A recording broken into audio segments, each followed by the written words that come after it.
3, 2, 1. Welcome back, ladies. This is Liz. And this is Andresa. Welcome back to the Real Estate InvestHER Show. We are back with another mini-sode. Woohoo! Very excited. This is a quick 10-minute or less story about something in our business, a lesson. And here we go. Andresa is on this week to share some good stuff with us. Yes, today I'm going to talk about one of my favorite subjects, which is short-term rentals. Sometimes I'm going to refer to that to Airbnb, which is the most famous portal out there. So what I want to share with you guys is that real estate industry, we have so many branches to invest, and each one of us can pick what fits best our interests and our goals. As you might know, I love being at the job site. There's nothing better. The smell of lumber, seriously, when it arrives. Oh, you are funny, Andresa. You are funny. No, I love that. You know, progress, the smell of progress. I get a high out of it. I don't do drugs, so I like that. Okay, but I also have been a host, Airbnb host since 2012. I host when I was living at the property, and I also have investment properties right now. And during the 5 years of my business, every profit, every penny went back to the company. I did not get paid. I did not have a salary. At that time, my ex-husband had a W-2, so we had to build the company based on one income only. And a friend of mine introduced us to Airbnb and said that they were doing it and helped, kind of like help with their monthly cost. I thought, that's weird. Very weird. What do you mean you're renting part of your house to somebody else that you never saw?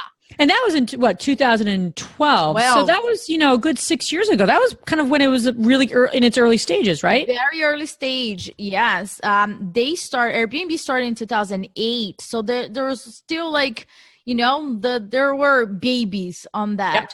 So what I thought was very weird. Somebody's going to sleep on my bed. No freaking way that's going to happen.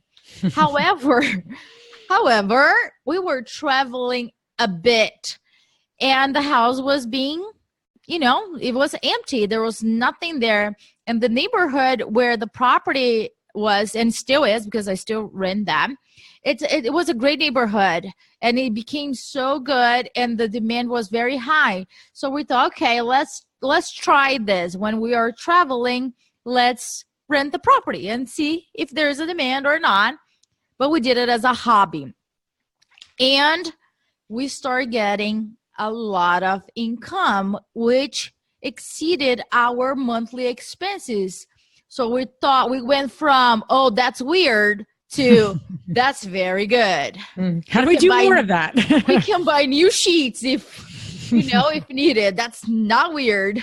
No longer weird. So here's what I learned during that process. If you treat Airbnb as a hobby, you will get paid as a hobby.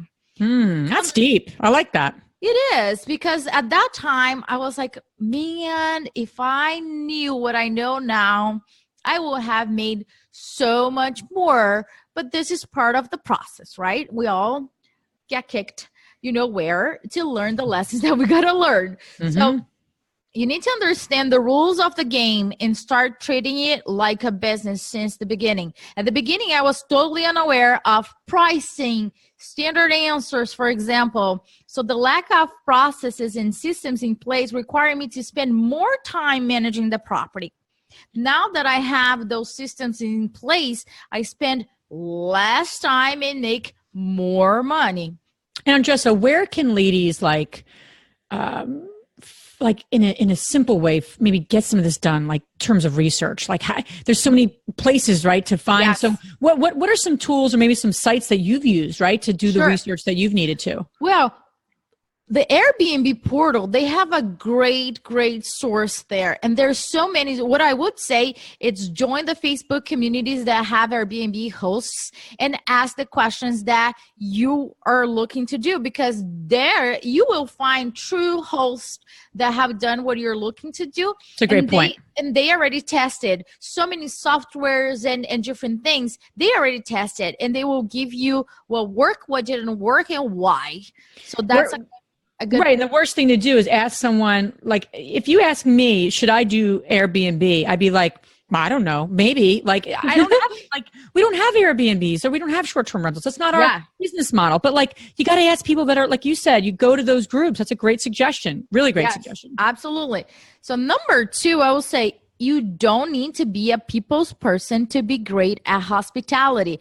And this is a lesson I learned from you, Liz, because I've always learned, I always heard that I am good at processing different things.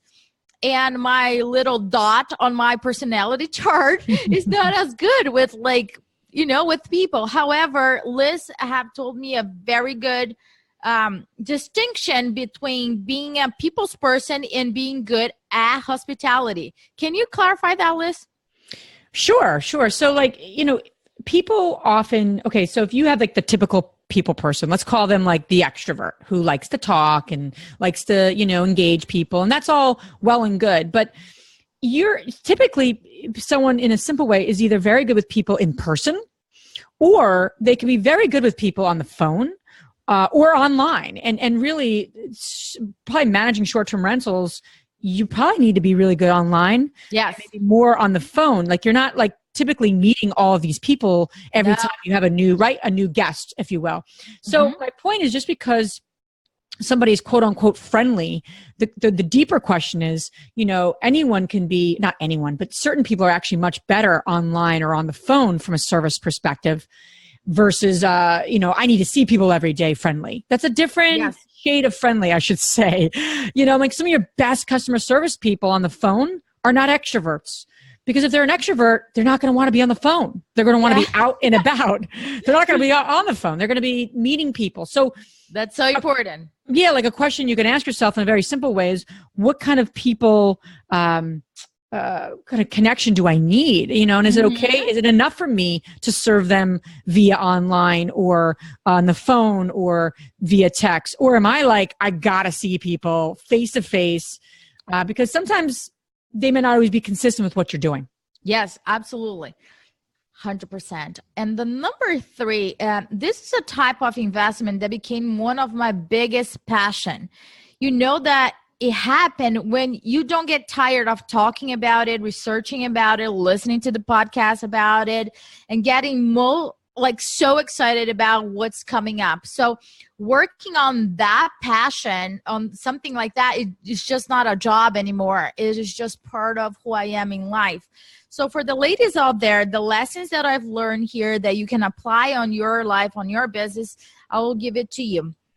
So three quick tips. Number 1, if you are looking to invest in short-term rentals, create and implement process that will facilitate your growth. That is just like hands down.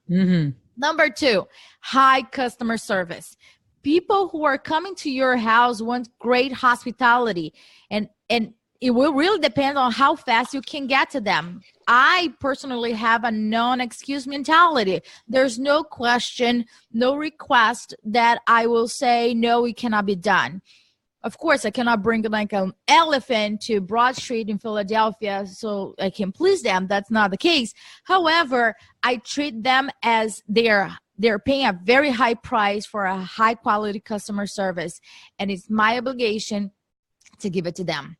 And number 3, working on something that you are very passionate about and you believe in it. This industry is changing a lot. We all know it's changing a lot. I've heard another day that decades ago, people were saying, don't talk to strangers online, don't get into strangers' cars, and don't open the door to strangers.